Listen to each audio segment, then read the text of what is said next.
नमस्कार मंडळी, घरची चव या रेसिपी मध्ये आपलं सर्वांचं स्वागत आहे। मी आज तुम्हाला कोल्हापुरी मटण दाखवणार आहे।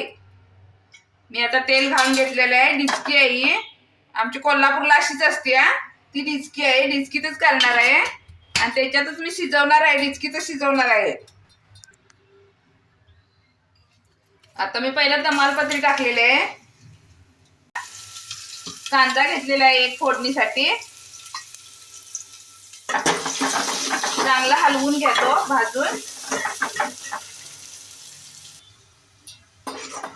आता कांदा भाजलेला आहे, आपण आता पहिला मटण टाकून घेणार।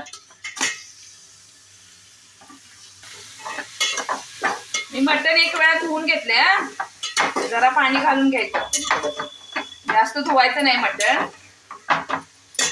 आता आपण अद्रक टाकणार आहे, फोडणीत का टाकलेली नाहीये, ती लागते आणि मग लगेच करपल्यासारखं होतंय, म्हणून अद्रक आणि लसूणची पेस्ट टाकणे आणि हळद टाकणार आहे आपण। हळद टाकणे,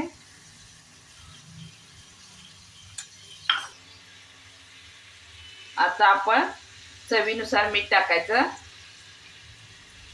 आणि थोडंसं आता हलवायचं आपण। असं हलवल्यानंतर त्याचं मिठाचं पाणी सुटायचं। हे मी डिचकी ठेवलेलं आहे वरती आणि पाणी घालून ठेवलेलं आहे, म्हणजे ते लागत नाही, खाली पाणी सुटतं, वाफेवर शिजत येतं ते।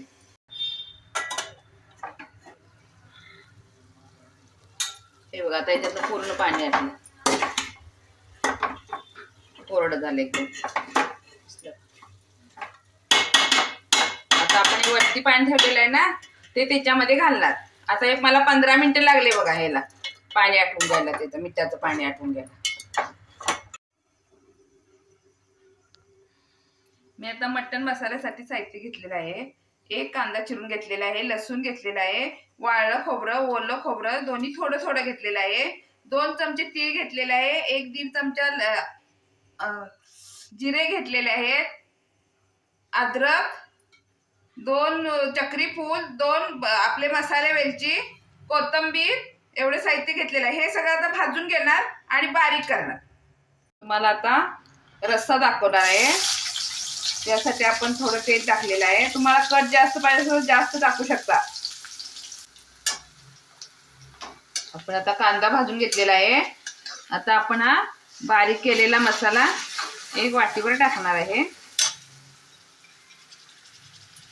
आणि हा आता मसाला आपण भाजून घेणार आहे चांगला। हे बघा, तेल सुटलं, आपण 3-4 मिनिटं मीडियम गॅसवर ठेवलेलं आणि आपण तिखट टाकणार आहे, कोल्हापुरी तिखट आणि थोडंसं लाल तिखट टाकणार आहे आपण आणि थोडासा गरम मसाला टाकायचा। हे भाजू दे जरा 1 मिनिटवर। आपण आता थोडासा हे पाण्याचा शितोडा मारून घेणार, असा थंड पाण्याचा मारला तरी चालतो।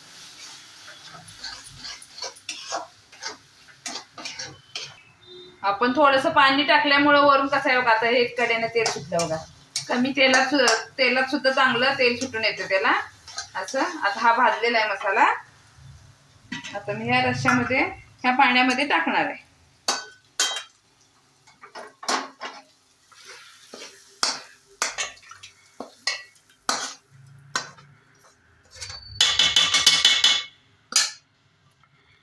ह्याच्यात टाकून घ्यायचा, परत आपण हे उकळून चांगलं उकळत ठेवायचं।